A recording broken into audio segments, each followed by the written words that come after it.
Dans ce tutoriel, nous allons voir le potentiel que peut avoir un site comme Padlet pour être intégré à Teams afin de colliger des ressources. Donc, je suis à l'adresse padlet.com et je vais m'inscrire. Je vais utiliser l'inscription avec Microsoft et utiliser mon compte de centre de services scolaires. Si vous avez déjà un compte, ça va simplement l'ouvrir. Si vous devez le configurer, ils vont peut-être vous demander là, de préciser vos informations ou ils vont vous amener carrément ici. Il y a un mur normalement là, qui est déjà là, mais on peut en créer 3 autres. Donc, on va utiliser l'option Créer un Padlet. Ce ne sera pas un tutoriel complet sur Padlet parce que le centre de l'attention, c'est plutôt Teams, mais je vais quand même vous donner quelques informations. Donc ici, le mur permet d'ajouter des ressources qui seront placées les unes à côté des autres, qu'on peut déplacer pour replacer en ordre chronologique, mais ça les structure. La toile, c'est 100% libre, donc chaque petite ressource sur le mur Padlet peut être déplacée où on veut et on peut créer des liens entre les différents posts. Celui que j'aime bien utiliser, ça va être le format colonne. Donc, ça va être, on va donner un titre à une colonne, puis on va mettre des ressources en lien avec cette colonne-là.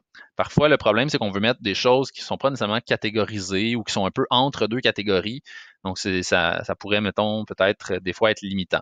Mais des fois aussi, ça peut nous permettre de structurer des ressources par sigle, par exemple. Donc, on va explorer colonne, mais je vous inviterai par vous-même à aller voir mur étoile pour voir la différence, puis choisir le mode qui vous intéresse. Il faut savoir qu'une fois qu'on a choisi un mode pour notre Padlet, on ne peut pas le changer. Les ressources là sont comme prises dans ce mode-là. Donc, on va choisir le mode colonne. On va commencer par l'appeler ressources. On va enlever le sous-titre. Et ici, dans le fond d'écran, je vais le changer. Temps des fêtes, c'est parfait. Puis le reste, j'en traiterai pas dans la vidéo d'aujourd'hui, mais je travaille justement à des vidéos de présentation de Padlet. Je les mettrai disponibles d'ici probablement le mois de février.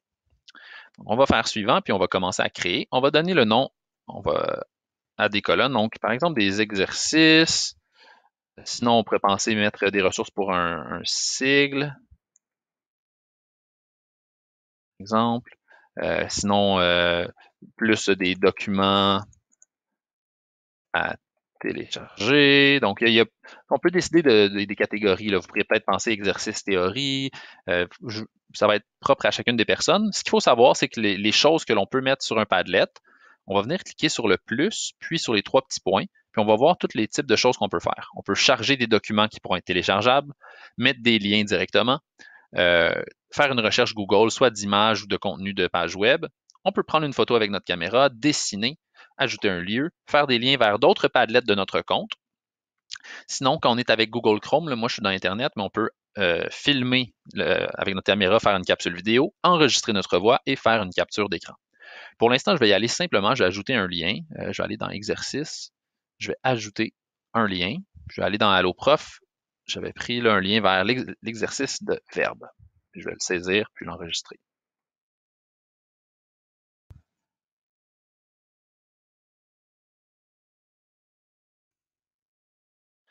Voilà.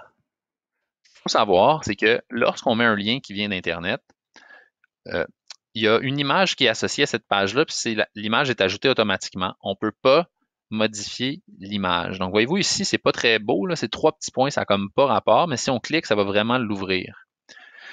Donc, ce qu'on peut faire pour contourner ça, au lieu de mettre un lien, comme j'ai cliqué ici pour ajouter un lien, ce que je vais venir faire,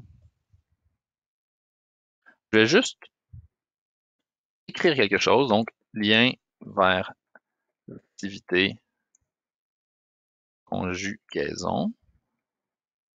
Je vais le sélectionner, puis là, je vais ajouter le lien comme ça ici, puis je vais le lier. Voilà. Là, ça, ce que ça va me permettre, c'est d'avoir quelque chose qui est un petit peu plus propre, là, parce que des fois, les images, ça peut être bien, mais quand c'est pas beau, on peut changer pour faire ça comme ça, puis on peut changer la couleur. Donc, lien vers l'activité de conjugaison, les élèves cliquent puis arrivent.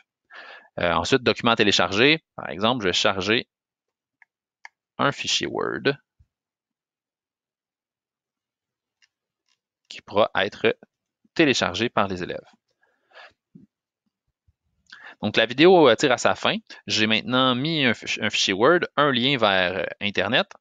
On va voir maintenant comment on peut faire pour lier ça dans notre page, dans notre équipe Teams.